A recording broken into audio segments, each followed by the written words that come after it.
Hello mga kasenyor, gandang tanghali. Kain tayo. Ito yung aming pagkain dito ngayon sa aming bukid. Anong ulam yan? Yung kabuti kanina mga kasenyor, kabuti kanina. Ayan, yung kabuti kong napitas,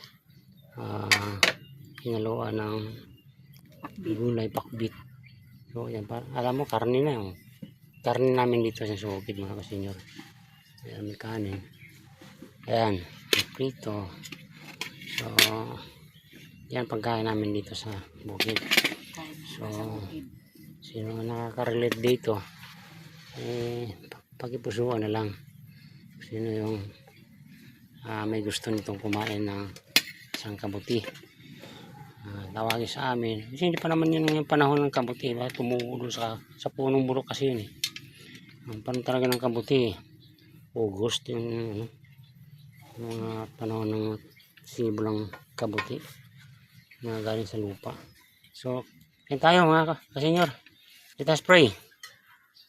Ito, naging kalakasan po ito ng aming lupang katawan.